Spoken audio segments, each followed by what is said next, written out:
Assalamualaikum warahmatullahi wabarakatuh. Salam sejahtera. Kami dari kelompok TISI ingin mempresentasikan risk management dari proyek kelompok kami yang berjudul Sistem Informasi Pelayanan Rumah Sakit. Sebelum mempresentasikan hasil karya kami, izinkan kami untuk memperkenalkan diri masing-masing, dimulai dari pojok. Nama saya Rama Julianto. Di sini saya menjabat sebagai pemilik proyek. Nama saya Muhammad Iksan Raharjo. Di sini saya menjabat sebagai manajer proyek. Saya sendiri, nama saya Ibnu Fajar Siddiq. Di sini saya menjabat sebagai sistem perencana. Nama saya Muhammad Imam Santoso. Di sini saya menjabat sebagai sistem pelaksanaan informasi. Nama saya Mas Alfred Da Costa. Di sini saya menjabat sebagai pengawas proyek. Sekian dari kelompok kami. Kemudian kami akan mempresentasikan dimulai dari sekarang.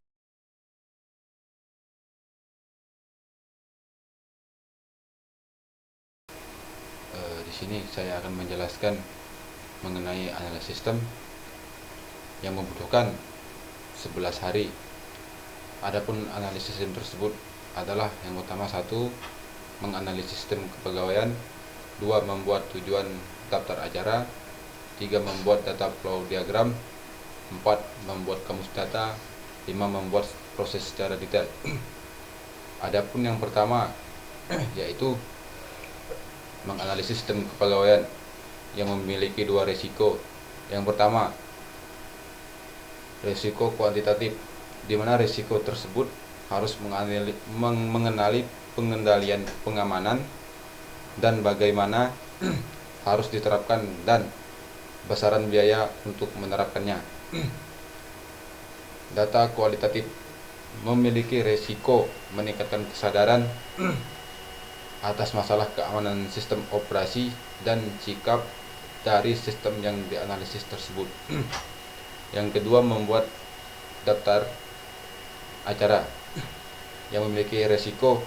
Yang pertama, mengkaji tujuan, perencanaan strategi dan taktik proyek, mengidentifikasi manajemen proyek sistem, menetapkan sasaran manajemen proyek, menetapkan kendala manajemen proyek sistem, misalnya batasan waktu, batasan biaya, peraturan yang berlaku, menentukan prioritas manajemen proyek sistem, membuat laporan perencanaan sistem.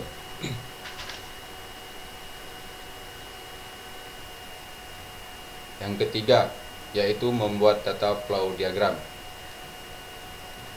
di mana data flow diagram ini mempunyai risiko sebagai berikut.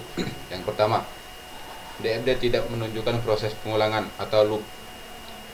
Kedua, pembuatan atribut data flow diagram yang kurang tepat. Tiga, data flow diagram tidak menunjukkan proses perhitungan. Keempat, data flow diagram dapat menggambarkan sejumlah batasan otomasi atau teknik untuk membuat perangkat, proses, atau sistem agar berjalan secara otomatis untuk pengembangan alternatif secara fisik. Data flow diagram tidak memperlihatkan aliran kontrol. Keempat, data flow diagram lemah dalam konsep model untuk pendeskripsian data dan basis data. Yang keempat, membuat kamus data. Peranan informasi yang ditata dalam suatu struktur yang jelas, cepat, tepat, dan efisien akan sangat mendukung kelancaran operasional atau perencanaan proyek.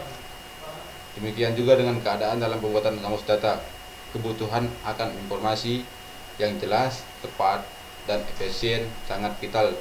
Dari itu, minim risiko dalam pembuatan kamus data tersebut. Yang kelima, membuat proses secara detail, di mana proses detail tersebut sistem development life cycle adalah suatu tahapan proses perancangan suatu sistem yang dimulai dari tahap investigasi, pembangunan, implementasi, operasi atau perawatan, serta tahap penyelesaian. Dari dasar tersebut di atas, strategi penerapan manajemen risiko perlu mempertimbangkan dampak yang mungkin timbul dengan tingkat probabilitas yang berbeda atau setiap komponen pengembangan sistem informasi tersebut. Di sini saya akan menjelaskan manajemen risiko yang kedua, yaitu program dari perencanaan proyek kami yang telah dibuat. Pada bagian inilah yang menurut kami, terutama saya pribadi, paling banyak dan sangat berisiko. Pembuatan program ini sangat membutuhkan tim tenaga ahli. Risiko yang dapat dalam pembuatan program ini adalah apabila tim ahli salah atau kurang tepat dalam pemasukan coding, mengingat untuk membuat suatu aplikasi sistem informasi pelayanan rumah sakit ini membutuhkan banyak coding. Apabila ada sedikit coding yang kurang tepat, maka program aplikasinya tidak akan berjalan. Untuk itu, dalam pembuatan program ini sangat membutuhkan tim tenaga ahli. Mungkin itu saja dari saya. Terima kasih. Di sini saya akan membahas tentang manajemen risiko desain aplikasi. Yang pertama yaitu membuat menu aplikasi dan from entry. Yang kedua, membuat report dan from report.